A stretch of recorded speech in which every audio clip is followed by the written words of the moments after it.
If your parents are aging or losing autonomy and you still have children at home that you're responsible for, you might feel like you're having to juggle everything all the time.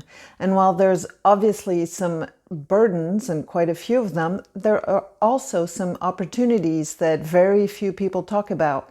So in this video, I'm going to talk about those opportunities and also about those burdens, obviously, and try to share some ways that you can deal with them and have them less burdensome so that you can enjoy the opportunities. So first of all, the situation with your aging parents and your children still at home, it's called the sandwich generation. And actually about 23% of all adults are in this situation, so you're definitely not alone. Let's start with the challenges so we keep the best part for later. There are three main challenges that you're facing if you're part of the sandwich generation. The first is an extreme level of stress from having responsibility for a few too many people in addition to your own adult life. I know when both of my parents started declining in parallel, I still had two kids at home, one in middle school, one in high school. And in 2018, in the first 6 months, I actually did 10 round trips between my home and theirs, about 4 hours of driving each way, responding to one emergency after the other. So I've had my fair share of that extreme stress, so I get you. And actually, I've created a whole playlist about caregiver stress.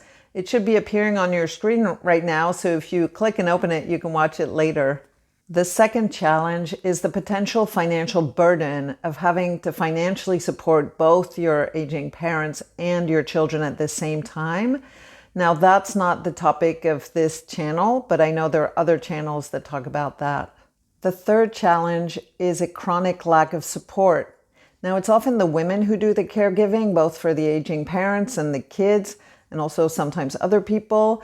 And women have a tendency to put others before themselves, and they can really lose themselves in the midst of all these demands. You might have noticed that. And that's exactly why I've created a community of support for you called Your Support Within Your Reach. So why don't you go ahead and write support in the comments if you'd like to find out more about that.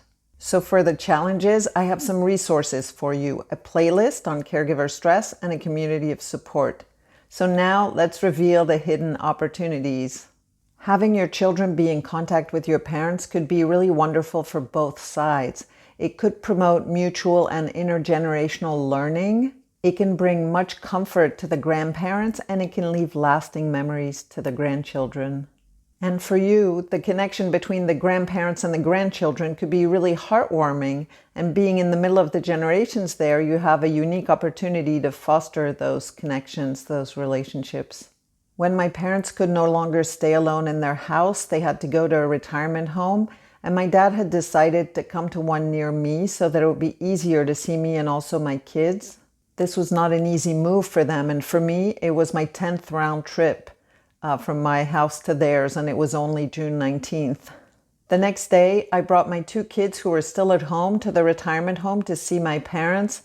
I wish I could show you their smiles when they saw one another.